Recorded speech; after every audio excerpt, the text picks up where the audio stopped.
வணக்கம். Puducherry police cyber crime. இது cyber crime பற்றி ஒரு அவேர்னஸ்ஸை நம்ம டிஜிபி ஸ்ரீனிவாஸ் ஐபிஎஸ் அவருடைய அறிவுறுத்தல் இன்னைக்கு அதிகமாக சைபர் கிரைமில் டாப்பில் இருக்கிறது ஃபெடெக்ஸ் லோன் சொல்லிட்டு ஃபெடெக்ஸ் கொரியர்னு ஒன்று இருக்குது. ஆக்சுவலாக அது உண்மையான கொரியர் சர்வீஸ் தான். ஆனால் அதை தவறாக அது பேரை பயன்படுத்துகிறாங்க.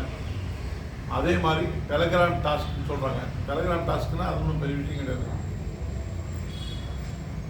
வாட்ஸ்அப்பில் மூலிமா உங்களை ஆசை காட்டுறது, ட்ரேடிங் பண்ணுறதை பற்றி உங்களுக்கு ஆசை காட்டி அப்புறம் உங்களை டெலகிராம் குரூப்பில் ஒரு மெம்பர் ஆக்கி அந்த டெலகிராமில் நீங்கள் எப்படிலாம் ஷேரில் பணம் போடலாம், எவ்வளோ ஃபாஸ்ட்டாக 100 ரூபா போட்டால் 2 லட்சம் எப்போ உடனே வரும், அந்த மாதிரி ஆசை காட்டி உங்களை அது உண்மையாக நிறைவேறுற மாதிரியே உங்களுக்கு அவங்க ஒரு வெப்சைட் கிரியேட் பண்ணியிருப்பாங்க. அந்த வெப்சைட்டுக்கு உங்களுக்கு யூசர் ஐடி பாஸ்வேர்ட்லாம் கொடுத்து உள்ளே வர வச்சு நீங்கள் பணம் போட உங்களுக்கு அதிகமாக லாபம் வந்த மாதிரி அந்த அப்ளிகேஷன் உள்ளே நீங்கள் போயிட்டுனா வெப்சைட்டில் உங்களுக்கு காட்டும். இந்த பக்கத்தில் நீங்கள் பணம் போடுறதும் இந்த பக்கம் உங்களுக்கு லாபம் வர்றதும். அப்போது நீங்கள் என்ன நினச்சிருக்கீங்க, ட்ரேடு அந்த ஷேர் மார்க்கெட்டில் நீங்கள் பெரிய ஆள் ஆகிட்டீங்கன்னு உங்களுக்குள்ள ஒரு மனசில் ஒரு தன்னம்பிக்கையை உருவாக்கிடுவாங்க.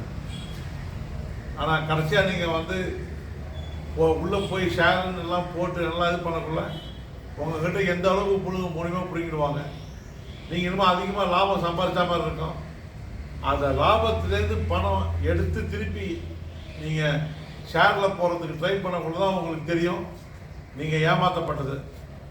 அதுக்கப்புறம் நீங்கள் உஷாராகிட்டீங்கன்னு தெரிஞ்சதுன்னா அந்த சைபர் ஃப்ராடு உங்களுக்கு அந்த வெப்சைட்டுக்கு உள்ளே போகிறதுக்கு உங்களுடைய கிரெடென்ஷியலை க்ளோஸ் பண்ணிடுவாங்க.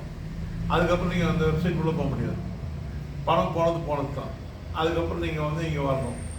அதனால் வாட்ஸ்அப்லேயோ இல்லை எஸ்எம்எஸ் மூலயமாவோ உங்களுக்கு ஷேர் மார்க்கெட்டை பற்றி ஆசை காட்டி உங்களை உள்ளே கூப்பிட்றாங்கன்னா தயவுசெய்து போகாதீங்க. ஏன்னா இப்போ லேட்டஸ்ட்டாக நம்மக்கிட்ட ஒருத்தர் 1.5 கோடி ரூபா விட்டுருக்காரு. இது இல்லாமல் அவர் share market expert. Share market expert அவர் யூஸ்வலாக உண்மையான ஷேர் மார்க்கெட்டில் பங்கு போடுறாரு. ஆனால் அவரும் இந்த எஸ்எம்எஸ் வாட்ஸ்அப்பு டெலகிராமில் ஏமாந்து அவர் 1.5 கோடி ரூபாய்க்கு போட்டிருக்காரு.